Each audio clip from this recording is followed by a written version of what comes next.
बड़ी खबर रायपुर से, जहां आरक्षण मामले में सुप्रीम कोर्ट जाएंगे सरकार। कांग्रेस संचार विभाग के अध्यक्ष सुशील आनंद शुक्ला ने बयान दिया। आरक्षण के मामले में छत्तीसगढ़ की कांग्रेस सरकार सुप्रीम कोर्ट जाएगी। अल्पसंख्यक वर्ग के लोगों के लिए सरकार कानूनी लड़ाई लड़ेगी। बीजेपी ने अपना तर्क सही तरीके से हाईकोर्ट में नहीं रखा है।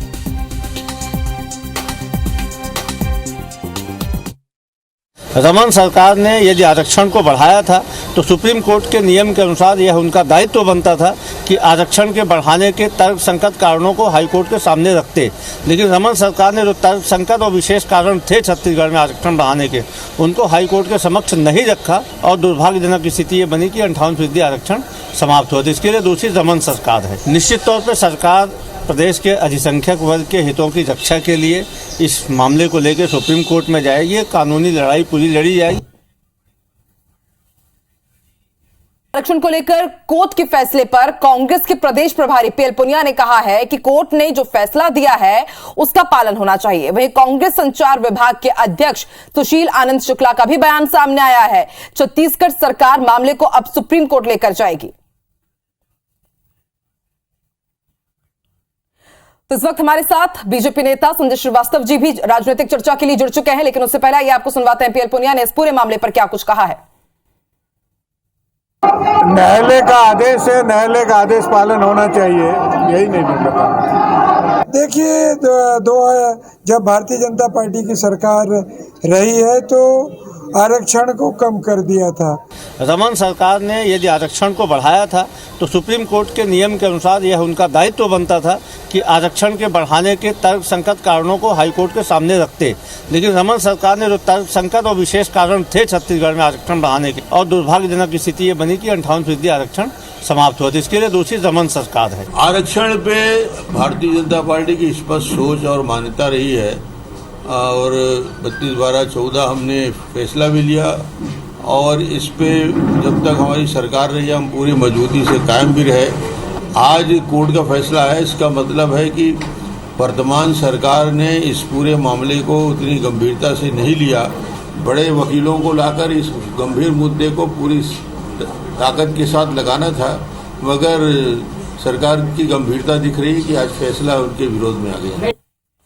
तो आपने सुना, कांग्रेस हो या फिर बीजेपी, दोनों ही पार्टी एक दूसरे पर आरोप लगा रही है कि अगर छत्तीसगढ़ की जनता को आरक्षण का लाभ नहीं मिलेगा तो इसके लिए कांग्रेस जिम्मेदार है। वहीं बीजेपी का कहना है कि इसके लिए कांग्रेस जिम्मेदार है और कांग्रेस ने कहा है कि पूर्ववर्ती बीजेपी सरकार की नाकामी है जो इस तरह का पेच फंस गया है। सुरेंद्र शर्मा जी, कांग्रेस नेता, भी हमारे साथ इस वक्त फोन लाइन पर जुड़ चुके हैं। संजय जी, पहला सवाल मेरा आपसे, कांग्रेस का साफ तौर पर कहना है कि बीजेपी ने पहले अपना पक्ष मजबूती से नहीं रखा, इसका खामियाजा आज भुगतना पड़ रहा है, तो क्या वाकई बीजेपी की तरफ से चूक हुई थी? सर देखिए, हम तो वो लोग हैं जो 2012 में हमने आरक्षण बढ़ाया, इसलिए हमारा दोष क्या है? हम तो जनता के साथ में, उस वर्ग के साथ में हमने इसलिए बढ़ाया था 58% आरक्षण।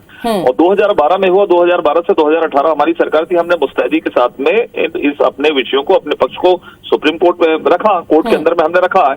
ये 4 साल से किसकी सरकार है? सरकारें बदलती है, लेकिन उस सरकार का दायित्व रहता है कि जो सरकार का पक्ष है उसको बेहतर तरीके से रखे। इन्होंने नहीं रखा, इसलिए परिणाम उल्टा आया। और मुझे लगता है, देखिए, सियासत करना कांग्रेस का काम है। अब मैं दूसरा प्रश्न करूं, इन्होंने ओबीसी आरक्षण किया ना, चलिए छोड़िए, हटाइए हमारी सरकार को। 27% आरक्षण आपने घोषित किया ना? क्या स्थिति है? क्यों नहीं तैयारी के साथ में किए? क्यों वहां पे स्टे लग गया? क्यों कांग्रेस के नेता जाके ही विरोध किया? कांग्रेस वहां पर करती है निर्णय लोगों को भरमाने के लिए, और फिर एक कांग्रेस का नेता जाता है उस पर स्टे लगाता है। ये तो पर्दाफाश हो चुका है इनका। ये तो सामने दिख गया है कि आरक्षण कितने विरोधी हैं, कि करते हैं लोगों को भरमाने के लिए, उसके बाद इससे इन्हीं का कांग्रेस का नेता लाकर करता है। और ये आपकी विशुद्ध रूप से कमजोरी है। 4 साल के आपने पक्ष को नहीं रखा, आप नहीं चाहते कि 58% आरक्षण हो, आप विरोधी हैं, आदिवासी विरोधी हैं, ओबीसी विरोधी हैं, केवल आप भ्रम फैलाकर राजनीति करना चाहते हैं। एक्सपोज हो गई है कांग्रेस इस पूरे मामले के अंदर में। सुरेंद्र जी, क्या वाकई कांग्रेस भ्रम की राजनीति यहाँ पर कर रही है? आरक्षण नहीं देना चाहती, इसलिए मजबूती से पक्ष में बीजेपी ने यहाँ पर सीधा आरोप लगाया कांग्रेस के ऊपर। सबसे पहली बात तो ये है कि अगर कांग्रेस आरक्षण नहीं देना चाहती तो पिछड़ा वर्ग के लिए 27% आरक्षण बढ़ाने के लिए प्रस्ताव नहीं लाती, बिल नहीं लाती। हम तो, हमारी सरकार तो ये चाहती है कि छत्तीसगढ़ में जातियों की जो जनसंख्या है, सामाजिक जो परिस्थिति है, उनके अनुरूप, उनके आर्थिक स्थिति को देखते हुए उनको आगे बढ़ने का अवसर मिले, इसके लिए सरकार पूरी तरह प्रतिबद्ध है। बात दरअसल ये है कि 2012 में भारतीय जनता पार्टी में क्योंकि 2013 में चुनाव था, इसलिए आनंद फानन ने बिना किसी तैयारी के, बिना किसी उसके इसको लागू कर दिया ताकि इसका राजनीतिक लाभ मिल सके। और मैं तो ये कह रहा हूँ, जब आप हम पर आरोप लगाते हैं कि हमने पूरी ताकत के साथ डाटा नहीं रखा, तो आपने डाटा की तैयारी ही नहीं की।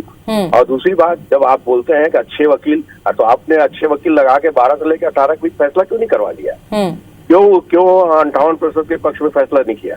जब आपको अच्छी तरह मालूम है कि संविधान जो है 50% से अधिक आरक्षण की अनुमति नहीं देता और विशेष परिस्थितियों में ही अनुमति देता है, तो आपको पूरी तैयारी के साथ 58% आरक्षण को लागू करना था। तो ये दरअसल में राजनीतिक मुद्दा बना करके भारतीय जनता पार्टी ने इसका लाभ उठाने का प्रयास किया। उनको 2013 में जी, अब सुप्रीम कोर्ट जाने की तैयारी कर रही है कांग्रेस सरकार, लेकिन आप खुद ही कह रहे हैं कि जब 58% पार कर जा रहा है 50%, जो कि सुप्रीम कोर्ट की साफ गाइडलाइन है, तो क्या इसका फायदा मिल पाएगा? बहुत कई राज्यों में मिला है और हमारी सरकार पूरे संवैधानिक परिस्थितियों को, विधि सम्मत तमाम तरीकों को आकलन करके, विचार करके और निश्चित रूप से आरक्षण के हित में जो किया जा सकता है उसके लिए प्रतिबद्ध है। सुप्रीम कोर्ट जाना पड़ेगा तो वहां भी जाएंगे। संजय जी, एक सवाल मेरा आपसे, आप कह रहे हैं कि बीजेपी भी पक्षधर है कि आरक्षण मिलना चाहिए, कांग्रेस भी ये कह रही है कि हाँ हम भी चाहते हैं कि आरक्षण मिले, तो फिर कांग्रेस और बीजेपी एकजुट क्यों नहीं हो जाते? इस मुद्दे को तो एकजुटता के साथ सुलझाया जा सकता है ना, कि अगर ये छत्तीसगढ़ वासियों के लिए, लाभ के लिए है तो। नहीं तो हम कहाँ विरोध कर रहे हैं? हम किसी चीज का विरोध थोड़ी ना कर रहे हैं। देखिए 2012 में हमारी सरकार थी, हमने उस आरक्षण को किया। 8 साल तक इनके खुद ही वक्तव्य में कॉन्ट्रडिक्शन है, जिसमें आपने सुरेश शर्मा जी से सवाल किया, वो जवाब ही नहीं दे रहे। एक तरफ कहते हैं नियम नहीं, दूसरी तरफ कहते हैं हमने 27 कर दिया। 27 के बाद कितना 70-78% हो जा रहा है आरक्षण। और हम तो 18 साल 10 साल हमने स्टैंड किया है। 12 का निर्णय 22 में जाकर यदि खारिज हो रहा है, जिसमें 4 साल आपकी सरकार है, आपका तो 6 महीने के अंदर में उड़ गया। ओबीसी आरक्षण आपने लाया 27%, आप ही की सरकार आज भी वर्तमान समय में। और सबसे बड़ा सवाल जो मैं पूछना चाह रहा हूँ, जिससे बचने की कोशिश करें, कांग्रेस का कार्यकर्ता क्यों गया उसके खिलाफ में? सबसे बड़ा जवाब दे दीजिए। चाहता हूँ कि हर व्यक्ति की व्यक्तिगत स्वतंत्रता नहीं। अब व्यक्तिगत क्या हो गया? अभी पार्टी की बात, व्यक्तिगत की बात हो रही है। कांग्रेस भाजपा कोई प्रश्न नहीं है। मैं ये दोहरा चरित्र के लोग हैं। ये तैयारी क्यों नहीं की? बिल्कुल संजय जी, दोहरा चरित्र कौन है यहाँ पर, किसका है, ये जनता भी बखूबी समझती है। और जनता भी समझती है कि आरक्षण के नाम पर कांग्रेस और बीजेपी क्या वाकई राजनीतिक रोटियां सेकना चाह रही है, या फिर वाकई आरक्षण हितैषी है दोनों सरकार? शुक्रिया आप दोनों के हमारे साथ जुड़ने के लिए, चर्चा में शामिल होने के लिए। छत्तीसगढ़ के मेडिकल और इंजीनियरिंग कॉलेज और सरकारी नियुक्ति में 58% आरक्षण लले के हाई कोर्ट असंवैधानिक ये करार दे हवय और ये कर ऊपर पूर्व सीएम रमन सिंह कही हवय कि सरकार हा मजबूती ले अपन पक्ष ला नहीं रखिस और उन्हें सीएम भूपेश बघेल हा ये फैसला ला पाछू सरकार मतलब रमन सिंह सरकार के विरुद्ध बताए हवय। छत्तीसगढ़ हाईकोर्ट के डिवीजन बेंच प्रदेश के इंजीनियरिंग और मेडिकल कॉलेज में 58% आरक्षण ला असंवैधानिक करार दे है। चीफ जस्टिस अरुण कुमार गोस्वामी और जस्टिस पी साहू के बेंच कहीन है कोनो भी परिस्थिति में आरक्षण 50% ले ज्यादा नहीं होना चाहिए। जेकर ऊपर प्रतिक्रिया देते हुए पूर्व मुख्यमंत्री डॉक्टर रमन सिंह सही तरीका ले पक्ष नहीं रखे पर राज्य सरकार ऊपर दोष मर दे है। आज कोर्ट का फैसला है, इसका मतलब है कि वर्तमान सरकार ने इस पूरे मामले को उतनी गंभीरता से नहीं लिया। रमन सिंह के आरोपों पर पलटवार करते हुए मुख्यमंत्री भूपेश बघेल फैसला ला पाछू सरकार के खिलाफ बताए। जो हम लोग बढ़ाया उसके तैयारी हमारी चल रही है, लेकिन पिछली सरकार ने जो बढ़ाया था तो उसके खिलाफ में फैसला आया है। हाईकोर्ट में राज्य शासन के बछर 2012 में बनाए गए आरक्षण नियम ला चुनौती देते हुए अलग अलग 21 याचिका दायर करे रही से, जेकर ऊपर कोर्ट लगभग 2 महीना पहले फैसला सुरक्षित रखे रही से।